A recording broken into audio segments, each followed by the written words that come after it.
കഴിഞ്ഞ വീഡിയോ ക്ലാസ്സിനകത്ത് നമ്മൾ discuss ചെയ്തിട്ടുണ്ടായിരുന്ന Indian nationalism ഏത് രീതിയിലാണ് എമേർജ് ചെയ്തിട്ടുള്ളത്, അതിൻ്റെ ഡിഫറെൻ്റ് ആയിട്ടുള്ള ഫേസസിനെ കുറിച്ച് നമ്മൾ ഡിസ്കസ് ചെയ്തിട്ടുണ്ടായിരുന്നു.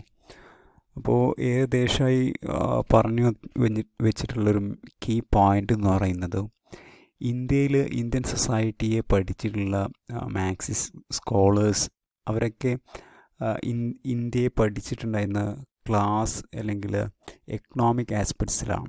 അപ്പോൾ അതിനെ ക്രിട്ടിസൈസ് ചെയ്തുകൊണ്ടാണ് എന്ത് ചെയ്യുന്നത്, ഏകദേശമായി പറയുന്നത് ഇന്ത്യയിലുണ്ടായിരുന്നത് ഒരു തരത്തിൽ ഒരു ഇൻവിസിബിളായിട്ടുള്ള കാസ്റ്റ് സിസ്റ്റം അല്ലെങ്കിൽ ആ ഒരു ഗ്രൂപ്പ്സ് ആയിരുന്നു എന്നുള്ളതാണ്. ഓക്കെ, അവർക്ക് നേരിട്ട് ലാൻഡുമായിട്ട് യാതൊരു ഇടപാടും ഇല്ലായിരുന്നു. എന്നാൽ ലാൻഡിനെ മൊത്തത്തിൽ കൺട്രോൾ ചെയ്തിട്ടുണ്ടായിരുന്നത് ആ ഒരു ബൂർഷ ഗ്രൂപ്പ്സുകളായിരുന്നു എന്നുള്ളതാണ് എന്ത് ചെയ്യുന്നത് പറഞ്ഞു വെച്ചിട്ടുണ്ടായിരുന്നത്. ഓക്കെ, അപ്പോൾ എങ്ങനെയാണ് ഈ ഒരു ട്രഡീഷണൽ എക്കണോമിക് സിസ്റ്റത്തിൽ നിന്ന് ഒരു മോഡേൺ ക്യാപിറ്റലിസ്റ്റ് സൊസൈറ്റിയിലേക്കുള്ള ഇന്ത്യയുടെ ഒരു ട്രാൻസ്ഫോർമേഷൻ, അതിൻ്റെ ഒരു മാറ്റം, അതിൻ്റെ ഒരു രൂപാന്തരണം ഏത് രീതിയിലാണ് സംഭവിക്കുന്നത്, അതാണ് നമ്മൾ ഡിസ്കസ് ചെയ്തുകൊണ്ടിരിക്കുന്നത്. ഓക്കെ, അതിനകത്ത് ഇനി അദ്ദേഹം ഫോക്കസ് ചെയ്യുന്ന അദ്ദേഹത്തിൻ്റെ ഒരു India's path of development A Marxist approach എന്ന് പറയുന്ന വർക്കിനകത്തും, അതുപോലെ തന്നെ state and society in India എന്ന് പറയുന്ന വർക്കിനകത്തും അദ്ദേഹം എങ്ങനെയാണ് ഇന്ത്യയുടെ ഈ ക്യാപിറ്റലിസ്റ്റ് ഡെവലപ്മെൻറ്റ് പരേഡിയം, അതിൻ്റെ ഒരു മാതൃക എങ്ങനെയാണ് ഉള്ളത് എന്നുള്ളതാണ് എന്ത് ചെയ്യുന്നത് ഡിസ്കസ് ചെയ്യുന്നത്. Okay, so he focus his attention on state and its role in social transformation of society. അപ്പോൾ അദ്ദേഹം മെയിനായിട്ട് ഫോക്കസ് ചെയ്യുന്നത് സ്റ്റേറ്റ് എന്ന് പറയുന്ന ആ സ്റ്റേറ്റിൻ്റെ റോൾ എന്താണ്, ആ സ്റ്റേറ്റ് ഏത് രീതിയിലാണ് എന്ത് ചെയ്യുന്നത് ഇന്ത്യൻ സൊസൈറ്റിയെ മാറ്റപ്പെടുത്തുന്നതിനകത്ത് എന്ത് ചെയ്യുന്ന ഇൻവോൾവ് ചെയ്തിട്ടുള്ളത് അല്ലെങ്കിൽ സ്വാധീനം ചെലുത്തിയിട്ടുള്ളത് എന്നുള്ളതാണ് എന്ത് ചെയ്യുന്നത് ഇതേ മെയിനായിട്ട് എന്ത് ചെയ്യുന്നത് ഫോക്കസ് ചെയ്യുന്നത്. Okay, so his Marxist perspective leads him to observe that the state apparatus, okay, state apparatus എന്ന് പറഞ്ഞ ഉപകരണങ്ങൾ, ഓക്കെ, വെദർ ലോ അല്ലെങ്കിൽ പോലീസ്, കോഡ്സ് എക്സെട്ര, അതൊക്കെ അല്ലെങ്കിൽ ഗവൺമെൻറ് സിസ്റ്റംസ്, അതൊക്കെ സ്റ്റേറ്റ് അപ്പാരറ്റസ് ആണ്. Okay, so he has to observe that the state apparatus in the third world take various economic and social measures to protect the interest of propertied classes. Okay, അപ്പോൾ third world സൊസൈറ്റിക്കകത്തുള്ള ചില state apparatus അല്ലെങ്കിൽ അവിടെയുള്ള state apparatus അല്ലെങ്കിൽ അവിടെയുള്ള ആ ഒരു ഭരണകൂടം അല്ലെങ്കിൽ ഭരണം കൈയാളുന്ന ആളുകൾ അല്ലെങ്കിൽ ഭരണവ്യവസ്ഥ എന്ന് പറയുന്നത് ചില ക്ലാസ്സുകളുടെ അല്ലെങ്കിൽ ബൂർഷ്വാ ക്ലാസ്സുകളുടെ അല്ലെങ്കിൽ ആരുടെ കയ്യിലാണോ ഈ ഒരു ഗവൺമെൻറ് കൺട്രോളിങ് സിസ്റ്റമുള്ള അവരുടെ താല്പര്യങ്ങൾക്കനുസരിച്ചാണ് അവിടെയുള്ള സാമ്പത്തികവും സാമൂഹികവുമായിട്ടുള്ള കാര്യങ്ങൾ ഉണ്ടായിരുന്നത്, അല്ലെങ്കിൽ ആ രീതിയിലാണ് അതിനെ അവർ പ്രൊട്ടക്റ്റ് ചെയ്തിട്ടുള്ളത് എന്നുള്ളതാണ് ഇദ്ദേഹം പറഞ്ഞു വയ്ക്കുന്നൊരു കാര്യം. Okay, whether that is legal administrative frameworks are evolved to protect the path of capitalist development. Okay, അപ്പം ഇന്ത്യയിലുണ്ടായിരുന്ന അല്ലെങ്കിൽ ഇന്ത്യയിൽ ബ്രിട്ടീഷുകാർ കൊണ്ടുവന്നിട്ടുള്ള ലീഗൽ അഡ്മിനിസ്ട്രേറ്റീവ് ഫ്രെയിംവർക്ക്സ് ഒക്കെ ഒരു തരത്തിൽ ക്യാപിറ്റലിസ്റ്റ് ഡെവലപ്മെൻറ്റിൻ്റെ ഒരു പാത ഒരുക്കുകയാണ് ശരിക്കും ചെയ്തിട്ടുള്ളത് എന്നുള്ളതാണ് ഇദ്ദേഹം പറഞ്ഞു വയ്ക്കുന്ന ഒരു കാര്യം. Okay, so he deems that the public sector and mixed economy and social welfare programs are nothing but that is strategies adopted by the ruling class to cater to the interest of capital classes and prevent a rising struggle of exploited classes in the state. അപ്പോൾ ഇദ്ദേഹം പറയുന്നൊരു കാര്യം, ഇന്ത്യയിൽ ബ്രിട്ടീഷുകാർ കൊണ്ടുവന്നിട്ടുള്ള അല്ലെങ്കിൽ ഇന്ത്യയിൽ post colonial പീരീഡിനകത്ത് അല്ലെങ്കിൽ ഇൻഡിപെൻഡൻസ് ഇന്ത്യക്കകത്ത് കൊണ്ടുവന്നിട്ടുള്ള പബ്ലിക് സെക്ടർ ആയിക്കോട്ടെ അല്ലെങ്കിൽ മിക്സ്ഡ് എക്കണോമീസ് ആയിക്കോട്ടെ അല്ലെങ്കിൽ സോഷ്യൽ വെൽഫെയർ പ്രോഗ്രാംസ് ഒക്കെ ഒരു തരത്തിൽ റൂളിംഗ് ക്ലാസ് ആണ് എന്ത് ചെയ്യുന്നത് ആ ഒരു കാര്യത്തെ കൊണ്ടുവന്നിട്ടുള്ളത്. എന്തിനു വേണ്ടിയിട്ടാണ്? അവരുടെ താല്പര്യങ്ങളെ അല്ലെങ്കിൽ ഈ ഒരു ക്യാപിറ്റൽ ക്ലാസിൻ്റെ എന്താണ് താല്പര്യങ്ങളെ പ്രൊട്ടക്റ്റ് ചെയ്യുക, അല്ലെങ്കിൽ അതിനെ എന്ത് ചെയ്യുക, പ്രൊട്ടക്റ്റ് ചെയ്യുന്ന രീതിയിലുള്ള ഒരു നിലപാടാണ് ഈ ഇന്ത്യക്കകത്ത് അല്ലെങ്കിൽ ഈ ഒരു ക്യാപിറ്റലിസ്റ്റ് ക്ലാസ് കൊണ്ടുവന്നിട്ടുള്ളത് എന്നുള്ളതാണ് പറഞ്ഞു വയ്ക്കുന്നത്. അതേസമയം ഇന്ത്യയിലുണ്ടായിരുന്ന ചൂഷണത്തിന് ഇരയായിട്ടുള്ള വർഗങ്ങൾ, ഓക്കെ, അവരുടെ എന്താണ് സ്ട്രഗിൾസ്, അവരുടെ കോൺഫ്ലിക്റ്റുകൾ, അവരുടെ വിപ്ലവാത്മകമായിട്ടുള്ള ചലനങ്ങളെ നേരിടാൻ വേണ്ടിയിട്ടാണ് എന്ത് ചെയ്യുന്നത് ഇത്തരത്തിലുള്ള സോഷ്യൽ വെൽഫെയർ പ്രോഗ്രാംസുകളൊക്കെ എന്ത് ചെയ്യുന്നത് ഈ ഒരു റൂളിംഗ് ക്ലാസ് അല്ലെങ്കിൽ ക്യാപിറ്റൽ ക്ലാസ് കൊണ്ടുവന്നിട്ടുള്ളത് എന്നുള്ളതാണ് എന്ത് ചെയ്യുന്നത് ഇദ്ദേഹം പറയുന്നത്.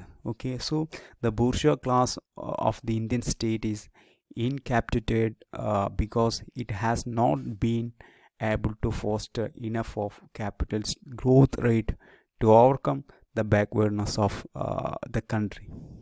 ഓക്കെ, അപ്പോൾ ഇദ്ദേഹം പറയുന്ന കാര്യം, ഇദ്ദേഹത്തിൻ്റെ ഡാറ്റാസിനകത്ത്, ഇദ്ദേഹം കളക്ട് ചെയ്തുള്ള ഡാറ്റാസിനകത്ത് ഇദ്ദേഹം പറയുന്നത് ഇന്ത്യയിലുള്ള ബൂർഷ്വാ ക്ലാസ്, ഇന്ത്യയിലുള്ള ബൂർഷ്വാ ക്ലാസ് എന്ന് പറയുന്നത്, ഇപ്പോൾ ഇന്ത്യയിലുണ്ടായിരുന്ന ഈ ഒരു ബൂർഷ്വാ ക്ലാസ് എന്ന് പറയുന്നത് എന്താണ്, കപ്പാസിറ്റേറ്റഡ് എന്ന് പറയുന്നത്, അതായത് അവർ ദുർബലമായിട്ടുള്ള ഒരു രീതിയിലാണ്, അല്ലെങ്കിൽ ദുർബലരായിട്ടുള്ള ഒരു വിഭാഗമായിട്ടാണ് എന്ത് ചെയ്യുന്നത് ഇന്ത്യയിലുള്ള ബൂർഷ്വാ ക്ലാസ്സിനെ മറ്റുള്ള ആളുകൾ കണ്ടുണ്ടായിരുന്നത്. കാരണം അവരൊരിക്കലും ക്യാപിറ്റലിസ്റ്റ് ഗ്രോത്തിന് വേണ്ടിയിട്ടുള്ള കാര്യങ്ങൾ ഒരിക്കലും ചെയ്തിട്ടില്ല. ആ ക്യാപിറ്റലിസ്റ്റ് ഗ്രോത്ത് ഉണ്ടാവുന്നതിൻ്റെ ഭാഗമായിട്ട് ഒരിക്കലും എന്ത് ചെയ്യുന്നില്ല, ഇന്ത്യ എന്ന് പറയുന്ന രാജ്യത്തിൻ്റെ ബാക്ക്വേർഡ്നെസ് എന്ത് ചെയ്യുന്നില്ല, ഇല്ലാതാകുന്നില്ല. അപ്പോൾ ആ ബാക്ക്വേർഡ്നെസ് ഇല്ലാതാകാൻ വേണ്ടിയിട്ട് യാതൊരു കാര്യങ്ങളും എന്ത് ചെയ്യുന്നില്ല ഈ ബൂർഷ്വാ ക്ലാസ്സുകൾ ചെയ്തിട്ടില്ല എന്നുള്ളതാണ് എന്ത് ചെയ്യുന്നത് ഇവിടെ ഇദ്ദേഹം പറഞ്ഞു വയ്ക്കുന്നൊരു കാര്യം, അതായത് ദേശായി പറഞ്ഞു വയ്ക്കുന്നൊരു കാര്യം. Okay, so the central thrust of his volumes of rural sociology as well as agrarian struggle has been to show how Indian state has planned and transformed the agrarian structure from pre-capitalist and to capital relationship.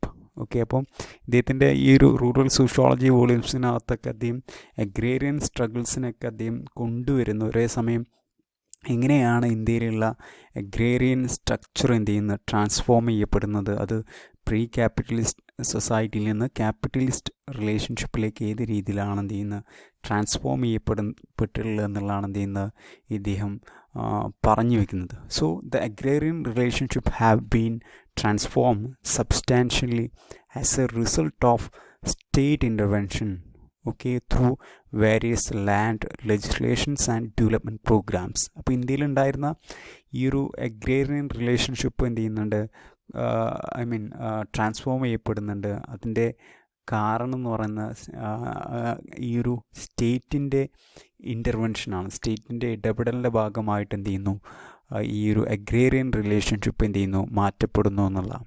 Okay, അപ്പോൾ അവിടെ എന്താണ് ഒരേ സമയം യൂറോപ്പിലുണ്ടായിരുന്ന ആ ഒരു feudal വ്യവസ്ഥിതിയും ഇന്ത്യയിലുണ്ടായിരുന്ന ഒരു feudal സിസ്റ്റവും എന്താണ് ഒരേ സമയം ഈക്വലാണ്, പക്ഷെ അത് ഡിഫറെൻറ്റ് രീതിയിലാണ് ഏകദേശം ഇവിടെ പറഞ്ഞു വയ്ക്കുന്നത്. ഓക്കെ, സോ ഇദ്ദേഹം പറയുന്നത് ഈ ഒരു സ്റ്റേറ്റിൻ്റെ ഇൻ്റർവെൻഷൻ എന്ന് പറയുന്നത് ലാൻഡ് ലെജിസ്ലേഷൻസും അതുപോലെ തന്നെ ഡിഫറെൻ്റ് ആയിട്ടുള്ള ഡെവലപ്മെൻറ്റ് പ്രോഗ്രാംസിലൂടെയും അഗ്രേറിയൻ റിലേഷൻഷിപ്പ് എന്ത് ചെയ്യാൻ തുടങ്ങി, മാറി വരാൻ തുടങ്ങി എന്നുള്ളതാണ് എന്ത് ചെയ്യുന്നത് ഏകദേശമായി പറഞ്ഞു വയ്ക്കുന്നത്. Okay, starting from the intervention of British government. Okay, അപ്പോൾ ആ ഒരു ഇൻ്റർവെൻഷൻ സ്റ്റാർട്ട് ചെയ്യപ്പെടുന്നത് ബ്രിട്ടീഷ് ഗവൺമെൻറ്റിൻ്റെ കാലഘട്ടത്തിലാണ്. Their introduction of new economic reforms destructed the old economic system and decaying the old land relations and artisans with the emergence of new land relations and modern industries. അപ്പോൾ ഈ ഒരു ഇടപെടൽ അല്ലെങ്കിൽ agrarian relationship അല്ലെങ്കിൽ old economic system എന്ത് ചെയ്യാൻ തുടങ്ങി, പതുക്കെ മാറാനായിട്ട് തുടങ്ങി, അല്ലെങ്കിൽ അത് ഇല്ലാതാവാനായിട്ട് തുടങ്ങി എന്നുള്ളതാണ് എന്ത് ചെയ്യുന്നത് ഇദ്ദേഹം പറയുന്നത്. കാരണം അവിടെയുള്ള ആർട്ടിസൻസ് ആയിട്ടുള്ള എന്താണ് ഡിഫറെൻ്റ് ആയിട്ടുള്ള ഒക്യുപ്പേഷൻസ് ചെയ്യുന്ന ആളുകൾ ഇവരായിരുന്നു വില്ലേജിനകത്തുള്ള ഹെഡ്മാൻസ് എന്നൊക്കെ മുന്നേ ഞാൻ പറഞ്ഞിട്ടുള്ളതാണ്. അപ്പോൾ അവരാണ് എന്ത് ചെയ്യുന്നത്, ലാൻഡിനെ കൺട്രോൾ ചെയ്യുന്നുണ്ടായി. പക്ഷേ ലാൻഡുമായിട്ട് യാതൊരു വിധത്തിലുള്ള നേരിട്ടുള്ള റിലേഷൻ അവർക്കില്ലായിരുന്നു എന്നുള്ളതാണ് പറയുന്നത്. അപ്പോൾ ഈ ഒരു എക്കണോമിക് സിസ്റ്റത്തെ മാറ്റിമറിച്ചുകൊണ്ട് പുതിയ രീതിയിലുള്ള ന്യൂ ലാൻഡ് റിലേഷൻസും മോഡേൺ ഇൻഡസ്ട്രീസും എന്ത് ചെയ്യാൻ തുടങ്ങി, ബ്രിട്ടീഷ് ഗവൺമെൻറ് കൊണ്ടുവരാനായിട്ട് തുടങ്ങി എന്നുള്ളതാണ് എന്ത് ചെയ്യുന്നത് ഇദ്ദേഹം പറയുന്നത്. Okay, the old village commune were eroded by appearance of new peasants, properties and zamindars as a private owners of the land. Okay, അപ്പോൾ ഇവിടെ പുതിയ രീതിയിലുള്ള പെസൻസ് പ്രോപ്പർട്ടേറേഴ്സ് ആയിട്ടുള്ള ആളുകൾ വരാൻ തുടങ്ങി, അല്ലെങ്കിൽ ജമീന്ദാസ് എന്ന് പറയുന്ന പ്രൈവറ്റ് ഓണേഴ്സ് എന്ത് ചെയ്യാൻ തുടങ്ങി, ഈ വില്ലേജിനകത്ത് വരാനായിട്ട് തുടങ്ങി എന്നുള്ളതാണ് എന്ത് ചെയ്യുന്നത് ഇദ്ദേഹം പറയുന്നത്. Okay, the class of artisan disappeared with the introduction of modern industries. Okay, അപ്പോൾ ഈ ഒരു ഓൾഡ് സിസ്റ്റത്തിനകത്ത് ഞാൻ പറഞ്ഞ ആർട്ടിസൻസ് ആയിരുന്നു ലാൻഡ് കൈകാര്യം ചെയ്തിട്ടുണ്ടായിരുന്ന. ആ ഒരു ആർട്ടിസൻസ് എന്ത് ചെയ്യാൻ തുടങ്ങി, അല്ലെങ്കിൽ ക്ലാസ് ഓഫ് ആർട്ടിസൻസ് എന്ത് ചെയ്യാൻ തുടങ്ങി, അപ്പോൾ അതൊക്കെ ഇല്ലാതാവുകയും അവിടെ സെമീന്ദാസും അല്ലെങ്കിൽ ഇത്തരത്തിലുള്ള ബൂർഷ ഗ്രൂപ്പ്സുകളും എന്ത് ചെയ്യാൻ തുടങ്ങി, റീപ്ലേസ് ചെയ്യാൻ തുടങ്ങി. പുതിയ രീതിയിലുള്ള ക്യാപിറ്റൽ ക്ലാസ്സുകളും അതുപോലെ ഇൻഡസ്ട്രിയൽ വർക്കേഴ്സും അല്ലെങ്കിൽ അഗ്രികൾച്ചറൽ ലാബേഴ്സും ടെനറ്റൻസും മർച്ചൻസും ഒക്കെ എന്ത് ചെയ്യാൻ തുടങ്ങി, ഈ വില്ലേജിനകത്ത് എമർജ് ചെയ്യാൻ തുടങ്ങി. അവിടെ ഈ ക്ലാസ് ഓഫ് ആർട്ടിസൻസ് എന്ന് പറയുന്ന ഒരു ഗ്രൂപ്പ് എന്ത് ഇല്ലാതാവാൻ തുടങ്ങി എന്നുള്ളതാണ് എന്ത് ചെയ്യുന്നത് ഇദ്ദേഹം പറയുന്നത്. By the effect of British colonial rulers, അല്ലെങ്കിൽ പുതിയ രീതിയിലുള്ള state intervention. Okay, further the land revenue system, commercialization of agriculture and fragmentation of land also lead to the transformation of Indian village. Okay, അപ്പോൾ Indian village transform ചെയ്യാനുള്ള ഒരു കാര്യം എന്ന് പറയുന്നത് ഇന്ത്യയിൽ വന്നിട്ടുള്ള ലാൻഡ് റവന്യൂ സിസ്റ്റംസ്. ഓക്കെ, അത് നികുതി അടക്കുന്ന രീതികളും അതുപോലെ തന്നെ വ്യാവസായിക അടിസ്ഥാനത്തിൽ എന്ത് ചെയ്യുക, കൃഷിയെ സ്പ്രെഡ് ചെയ്യാനും അതുപോലെ തന്നെ ലാൻഡിനെ വിവിധ തട്ടുകളായിട്ട് അല്ലെങ്കിൽ വിവിധ തരം ഫ്രാഗ്മെൻ്റ് ചെയ്യാൻ തുടങ്ങി, ഓരോ പാർട്സുകളായിട്ട് ലാൻഡിനെ മാറ്റാനും തുടങ്ങി. ഇത് എന്ത് ചെയ്യാൻ തുടങ്ങി, ഇന്ത്യയുടെ ഇന്ത്യൻ വില്ലേജിനെ എന്ത് ചെയ്യാൻ തുടങ്ങി, ട്രാൻസ്ഫോം ചെയ്യാൻ തുടങ്ങി എന്നുള്ളതാണ് ഇന്ന് ഇദ്ദേഹം പറഞ്ഞു വയ്ക്കുന്നത്. Okay, therefore the British reform impacted not only the economic outlook of country but also altered the social physiology of the society. It brought about new classes, therefore created new different types of social relations. അപ്പോൾ ഒരിക്കലും economic ആസ്പെക്ട്സിന് മാത്രമല്ല, അല്ലെങ്കിൽ economic ആയിട്ടുള്ള കാഴ്ചപ്പാടിനെ മാത്രമല്ല British reforms എന്ത് ചെയ്തില്ല, influence ചെയ്തിട്ടുള്ള, മറിച്ച് ഇന്ത്യയുടെ ഒരു സോഷ്യൽ ഫിസിയോളജിയെ തന്നെ അത് എന്ത് ചെയ്തില്ല, ഇമ്പാക്റ്റ് ചെയ്തു. അവിടെ പുതിയ ക്ലാസ്സുകൾ രൂപപ്പെടാൻ തുടങ്ങി, പുതിയ രീതിയിലുള്ള സോഷ്യൽ റിലേഷൻസ് രൂപപ്പെടാൻ തുടങ്ങി എന്നുള്ളതാണ് എന്ത് ചെയ്യുന്നത് ഇദ്ദേഹം പറയുന്നത്. Okay, at the higher level these structures change brought about polarization of classes, agrarian areas and poverty in rural area, exploitation by the who own the land. അപ്പോൾ ഇവിടെ ഒരുപാട് ക്ലാസ്സുകൾ രൂപപ്പെടാൻ തുടങ്ങി.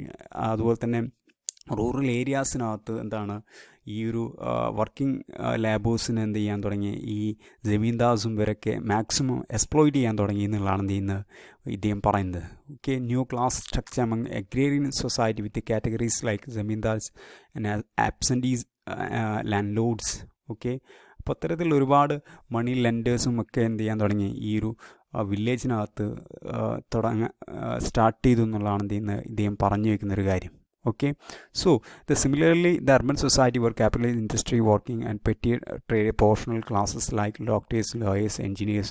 അതുപോലെ തന്നെ അർബൻ സൊസൈറ്റീസിനകത്ത് ക്യാപിറ്റലിസ്റ്റ് ഇൻഡസ്ട്രീസിൻ്റെ ഭാഗമായിട്ട് വർക്കിംഗ് ക്ലാസ്സും പെറ്റി ട്രേഡേഴ്സ് ഒക്കെ എന്ത് ചെയ്യാൻ തുടങ്ങി വന്നു. അതുപോലെ തന്നെ റെയിൽവേസ്, പോസ്റ്റൽ, അത്തരത്തിലുള്ള ഒരുപാട് മോഡേൺ എഡ്യൂക്കേഷൻ, മോഡേൺ ഇൻഡസ്ട്രീസ്, അത്തരത്തിലുള്ള ക്വാളിറ്റേറ്റീവ് ആയിട്ടുള്ള ചേഞ്ചസുകൾ ഇന്ത്യയിൽ സ്റ്റാർട്ട് ചെയ്യുന്നു. ഇതൊക്കെ ഒരു തരത്തിൽ ഒരു മെക്കാനിസംസ് ഓഫ് എക്സ്പ്ലോയിറ്റേഷൻ ആയിട്ടാണ് ഇതിന് ഏകദേശമായി പറയുന്നത്. Okay, so the role of railways and press especially significant in this direction and brought about scattered population and social movements. അപ്പോൾ ഇന്ത്യയിലുണ്ടായിരുന്ന ഈ ഒരു നാഷണൽ മൂവ്മെൻറ്റ്സിനെയും കളക്റ്റീവായുള്ള റെപ്രസെൻറ്റേഷൻസിനൊക്കെ പൊളിച്ചെഴുതുക എന്നുള്ളതായിരുന്നു ബ്രിട്ടീഷ് കൊളോണിയൽ റൂളേഴ്സിൻ്റെ ലക്ഷ്യം എന്നുള്ളതാണ് എന്ത് ചെയ്യുന്നത് ഇദ്ദേഹം പറഞ്ഞു വയ്ക്കുന്ന ഒരു കാര്യം. ഓക്കെ, മനസ്സിലായി എന്ന് വിചാരിക്കുന്നു.